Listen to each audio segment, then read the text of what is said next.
Chloe here from Nothing Original, and with me is Hampshire. How are you guys? I'm good. How about yourself? I'm good. How about you? Really good. Yeah. Can you tell me your name and role in the band, please? My name's Teddy Roberts. I play guitar, piano, and I sing for the band. I'm Joe Hillier, and I play guitar and I sing a bit, maybe. Very cool. Okay, so you just finished an acoustic tour, a short acoustic tour with Scott. How was that? That tour was very successful, which was surprising. It was one of the first successful tours I've been on. Didn't really lose money at first, so people came out to shows and bought a lot of merch, which was cool. So it was fun. And what sets an acoustic tour apart, do you think, as a musician? I think it's a lot more intimate. You can interact with fans a lot more, like afterwards. When you play full band shows, the first thing you have to do is like tear down, and you're just constantly moving things. All I have to do is just go walk to the merch table and set my guitar down, and there was kids wanting to talk and hang out afterwards, which was really cool. Okay, so just a little easier, smoother, a little bit. You guys are playing Bloodfest this year. What's the most exciting part of that, do you think? Best part of Bloodfest, I think, is just going to see all of our friends' bands and all the bands that that they get from out of town. They've got Pianos Become the Cheat this year. Who played last year? They shredded. So it's equally fun playing and going to see everybody else, and going just as a concert goer. It's nice to have both sides of the experience in one day. It's cool. I went to Bloodfest in 2006 at this roller rink. It was just a bunch of death metal bands. But I've been going every year, so it's finally cool to be a part of it for the first time. So the lineup is amazing. It's just getting better and better. Okay, so you guys have had the unique opportunity to travel to different parts of the country as a musician. That's not something everybody gets to do. Has anything about the rest of the country shocked or surprised you? Any other areas? There are a couple cities that I really want to go to again, and there are a couple cities that I never want to go to again. Yeah. So it's nice. It's nice to be in a different city every day. It's fun to fall asleep in the van and you're in somewhere in Ohio, and you wake up in Pittsburgh or wherever you might be. And on the flip side of that, you learn that Paramus, New Jersey is the worst. And never go. Where were you on the acoustic tour? I played in Zanesville. Well, I didn't really play in Zanesville. I got 30 seconds into a song, and then other people brought guitars in the room and tried jamming with me during my set. So I was like, I think we're done here. But that place, it literally took 40 minutes to get there, and we were driving through the boonies, and it was just the scariest thing. I thought I was going to die the whole time. So Zanesville has a Y bridge, though, which is pretty sweet. So that was probably the only exciting thing about that town that I experienced. Well, what places do you look forward to going in the future? Where do you hope to go? I would love to start playing Chicago a lot more than we normally do. Played there one time. This past tour, we actually had a day off in Chicago, which bummed me out, but I ended up going to the Beat Kitchen to see the band Daylight, so that was sweet. And I feel like the community and the scene there is just really vibrant. And when you go into Chicago, it looks like such a huge city, but in that whole scene of music, it's just really small and everyone knows each other. And it's one of the closest big cities near Detroit, so I feel like we should probably take advantage of that a lot more than we already do. So. Build a relationship with Chicago a little bit. Yeah. Okay. 2 Trains came out in March, your 5-track album. Tell us about the writing and recording process for that.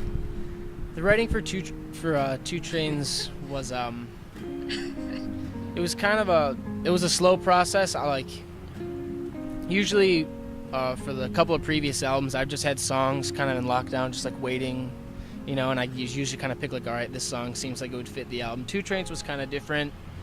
I started writing 2 Trains just a fresh cut with no leftover songs and stuff like that. And it was I knew what the mood of the EP was going to be, and I just set out to achieve that. And I think the thing about 2 Trains I really enjoy is it was the first EP where I was I really wanted to kind of go for a shock value almost, just have a different sound that no one was expecting whatsoever. And I mean, before we even put it out, I played some demos to a couple of my friends, and their responses were what? Yeah. I don't get it. And I was yes, that's what I wanted. I wanted people to not get it at first and kind of be surprised, Because I love when bands do that. I love when bands take a risk and change their sound, and they're not afraid not afraid to do what they believe in doing. So that was an enjoyable part of it. How was the process for you? It was for me. It was not nearly that involved. I actually joined the band in January. Yeah. Ish. So at that point, Two Trains was close to being done. So it was a unique experience to get to come in and listen to what they already had and go, okay, I'm gonna add a couple things here and there, but this is already cool for the most part. Like my old band played shows with Hampshire before I was involved in it, and I was first and foremost just a fan of it. So it was really cool to come in and be asked for my input. I was like, seriously, you want me to wreck your EP? So okay, but no, it was really cool. It was really nice to get to go in and everything's already there, and you just go and do your thing on it and leave and go eat pizza pretty much. The next release will probably be a little different for you, huh? A little bit. It will, yeah. Yeah. And what's your personal favorite song on it and why? My favorite song, I mean, that's a hard one. I mean, I enjoy all of them. It's because they all mean a lot to me, but I'd say I'm going to change the question. I'm going to pick my top two. The song Windows might be my favorite because I think that's the most like left field song Hampshire has ever put out, and that's like when you listen to Windows and then you listen to earlier stuff, it's like you wouldn't even know it's the same band. And also the subject matter of Windows is something I've never really tapped into before, and when people ask me what that song's about, they're usually like extremely surprised that I would come up with something like that. Whether it be very disturbing or peaceful, you might just have to listen to it and figure it out for yourself. But that one, and then Just Three Boys, I think is one of my favorite songs I think we've put out so far, just because that song originally started off as that was just like a personal song. I wrote it, I had no intent of like putting it out or anything. It was just one of those songs where I just write music because I love it, and if I feel like, all right, this song needs to be released, I'll put it out.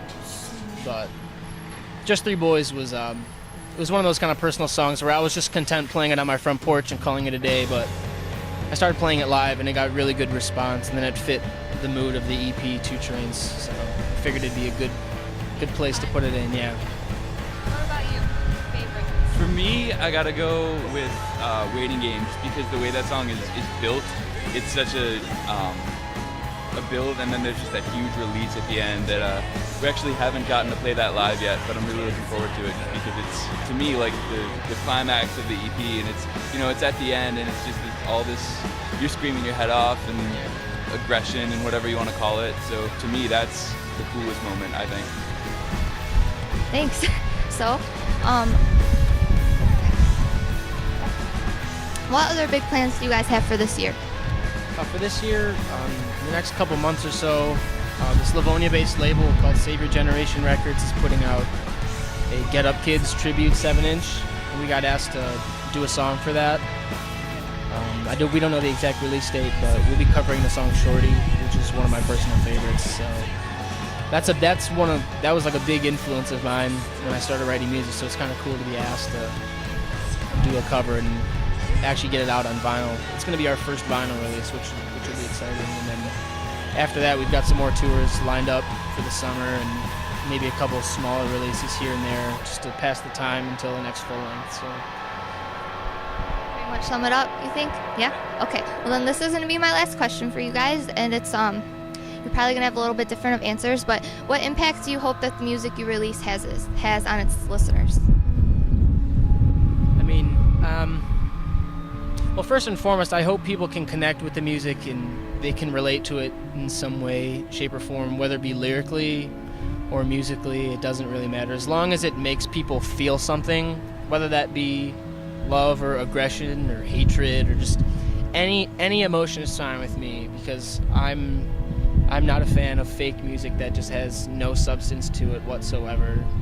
I think that's the reason I started writing music in the first place, is to just get emotions out and deal with certain things. And so I just hope someone can listen to our music and it could be their soundtrack driving around, meeting a new girlfriend or boyfriend for the first time, you know what I mean?